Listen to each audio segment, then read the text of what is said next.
Welcome back. Now, Harith General Partners and Cisco have partnered to collaborate on a technology showcase for a future-proof smart building. The SmartXperience Building is a showcase of a modern workplace aimed at creating intuitive, trusted facilities that enhance health and safety, reimagining workspaces. Business Day TV's Samir Zake caught up with Harith General Partners Chairman Tshepo Mahloele to unpack the initiative in greater detail, kicking things off with a look into the need for investment in digital infrastructure. If you look at, we are very deliberate in saying there's a lot of investment needed in digital infrastructure, and that's what we do. We focus on we've invested, as I said earlier on, in stuff like Main One, which connects it's a subsea cable in West Africa, connecting up to 10 countries, which linking into Europe. That type of infrastructure, whilst it's like that basic infrastructure, on top, you're going to need the other sort of layer of that, which then makes all that connect at the user level and all the technology which makes that work. And that's where I think a partnership of those connections and creating those and expanding that to then the ability for corporates, for governments, and individuals to be able to use that. The technology of Cisco uses that, so that the partnership of then making the whole value chain of getting the continent to be a participant in this digital future. I think for us that's where we see that. So therefore you need those partnerships, that we do what we do on our side, and you find an entity like Cisco doing what they do very well and believing in the commerciality of being able to do that across the continent with their technology. And I think we have a large youth demographic on the continent.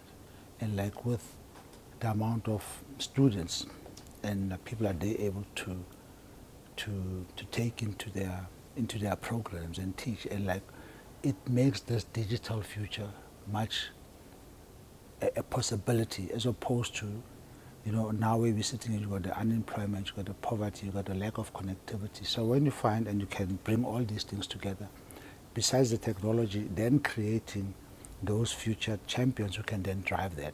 I think that's what we all aspire for the continent's development. So this is a showcase of what's possible. You've partnered with Cisco, as you've mentioned. How do you extend this? How do you roll this out across the continent, as you've said, to enable this digital future that we're talking about?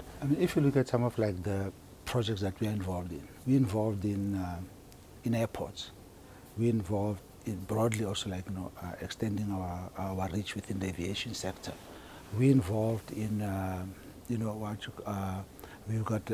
also a shareholder in something like MESF, which is a fiber optic company here in South Africa, with over 12,000 kilometers of fiber optic that they've laid across the country, and some of that also then covering Soweto and all those types of people through Vumatel and all that.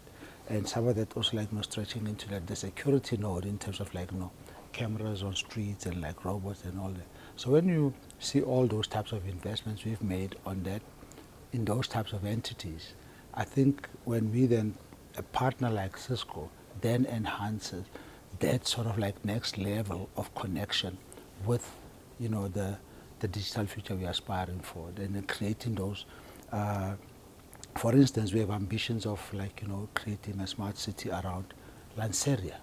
We see that node as something to take forward in the next couple of years. We are investing a lot in there. We believe in the project. We believe in the area, and the type of technology that Cisco then has enables that realization of that smart city, not just only in terms of what you say, but also in terms of actually realizing it and making it a visible case of the possibilities which are there. And that delivers on that mandate of digitizing our cities, digitizing our continent. So bit by bit, in those projects that we're involved in, that layer of their security, of their networks, just enhances our assets.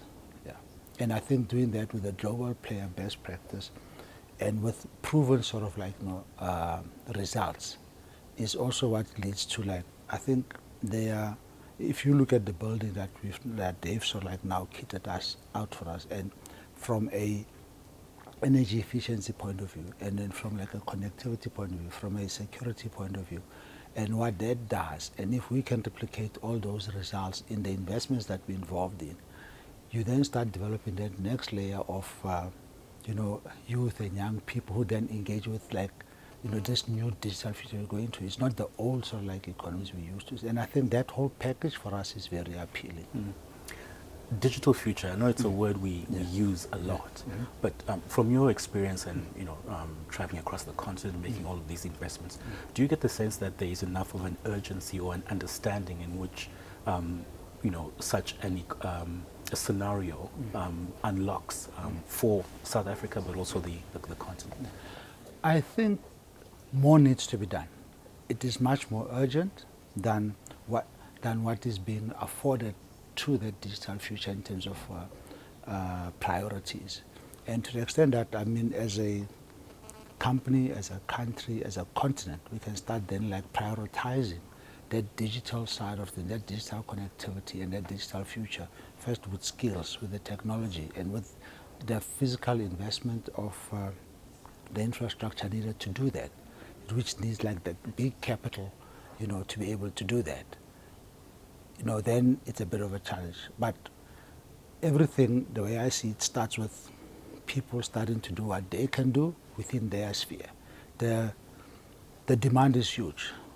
It's not being satisfied to the extent that it needs to be satisfied, and that's why perhaps we're going to find ourselves lacking in many respects. But when we, all of us, start doing our bit, Harith, Cisco, we are not only talking about these things, but doing them, as opposed to then just talking about things, whether you will do them, whether they're applicable or not.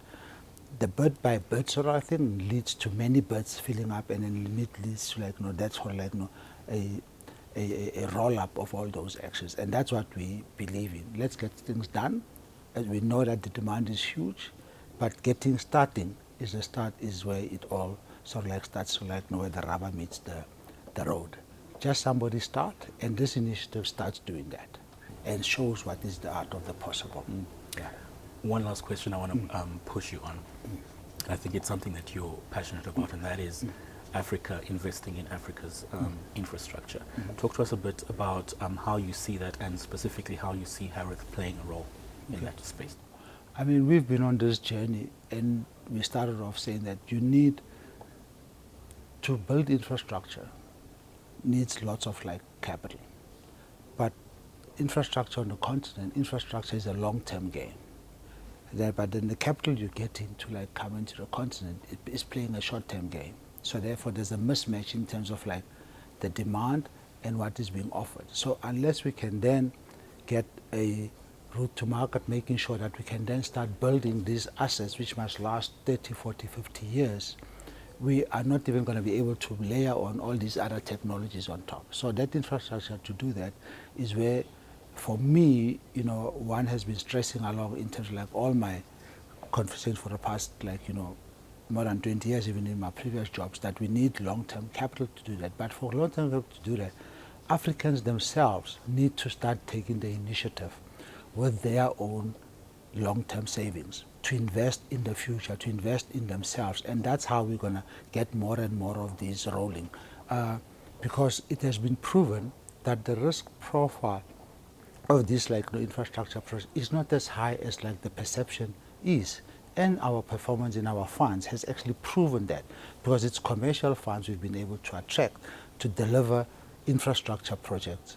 And with that, I think that's why I'm always sort of saying, let's do our bit. Let everybody start contributing to that to make things happen. But for Africans, it's so key, because nobody's going to start investing in you until you start doing something yourself and showing that you believe in it by putting your skin in a game for it. And that's what a lot more African capital needs to do. That's what a lot more African resources needs to do. That's what a lot more African public sector in the form of governments need to apportion some of their focus in terms of making this the realization of that future possible. Unless we start ourselves we address, there's a lot of money which is I know in South Africa for one, there's a lot of money which is not investing, in the country. There's a lot of money like in other countries across the continent, long-term savings, which first invest outside the continent before they invest in their own continent. So therefore, you're not even believing in yourself. So how do you make somebody do that? So we need to be very deliberate in the drive to invest in ourselves first. And then once we've done that, I think a lot more capital will see, oh, this is a commercial play, we're not a charity case, and then build upon that to build that which we all aspire for and need to build. But it won't be done on the back of short-term plans, because to lay this stuff, you must have thinking which sometimes goes beyond an administration of 5 years or 10 years sometimes. So therefore, you need the ability to be very deliberate about those actions and make them plans that are implemented. That was Tshepo Mahloele, Chairman of Harith General Partners.